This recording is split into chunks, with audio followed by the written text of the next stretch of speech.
Thank you for tuning in to The Road to Chaos and Peace. It's a story about Susie Stewart James, also Susie Stewart, her real name being Susie Puck or Suji Puck.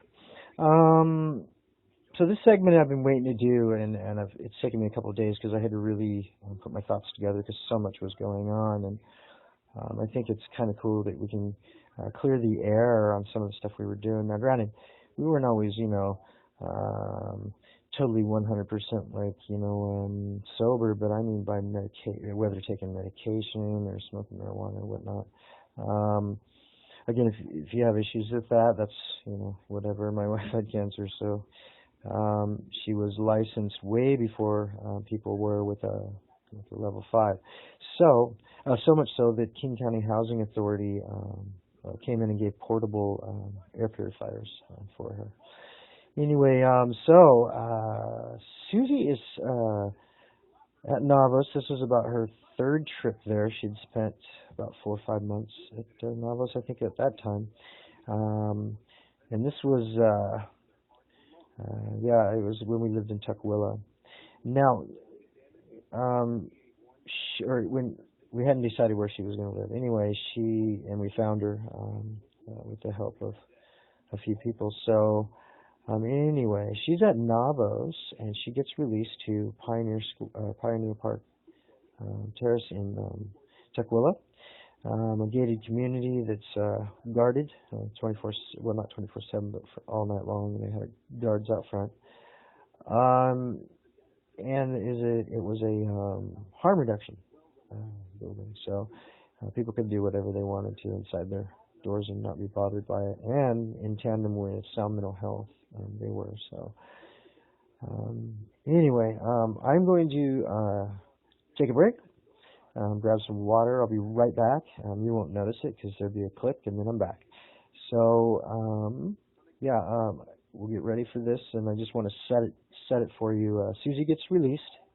I'm doing an internship at Union Gospel Mission, waiting to get hired, and I got hired like real quick right after she moved in there.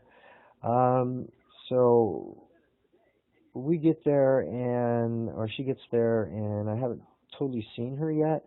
From when she had disappeared, as we just talked on the phone, or our pastor would intervene. So. And that's just because she was very upset at me for leaving. What is that, Parkway or whatever, up off of. It's the Union Gospel Mission staff housing that they had, and so anyway, so we lost that, and I had been, out doing something. I can't remember how I found her, but.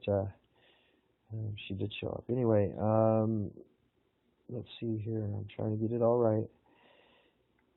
She moves in. It's by herself, which isn't really good. Susie needed a lot of care because otherwise she wouldn't really do things. She kept empty boxes in the cupboards to make people think that she had food or, things like that. It was really weird on those ends. Same thing with the kitchen. I only saw her do dishes once, like probably 9 years ago. Anyway, so I make a deal with Union Gospel Mission, and I want to go back and forth to help cook her meals and help her with stuff.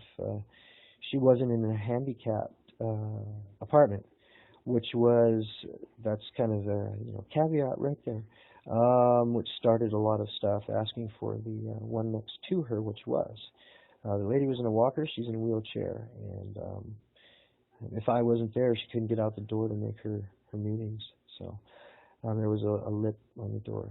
So anyway, she gets there. A pastor helps her, a bunch of friends. I'm not allowed to go because they don't want drama in front of these program guys. So I stay back, and she moves in, and that's when she finds out that we lost everything. And out where we lived, so in the staff housing, and she was very upset because the housing manager for New Vision, this is another thing, went in and just grabbed everything he could of mine, knowing I can't take it with me. So he took it, and he's the house manager where I stay. So he literally took my things right in front of me. And then when we got to the program to check in, a certain pastor told him that he needed to pay me something. He took laptops, a television, I mean, really a lot of things, stereo system, surround sound, whole 9 yards. Anyway, he paid me $30 for all of that stuff. And we're at church, and I'm just now talking with Susie, and to get back together, you know, and see how she is. And she starts to remember slowly, and she gets out of the hospital, and then we're back to normal and doing all right. Just takes a while. Anyway, he says that right in front of her, and she gets pissed, upset. So, at me, at him, she tells him, you need to give it back. You know, how much did you get? I mean, she really went off on me in church. And I'm standing there crying. I was the worship director, and so I stepped down for that day. I get back, and 2 days go by. She won't answer phones, and then she finally calls and says she forgives me and all of that. So we're going to stop right there, take a break. All right. Thank you for listening to The Road to Chaos and, Chaos and Peace. This is going to be segment 1, and we're going to do part 2, probably part 3. So we'll get to part 2, and yeah.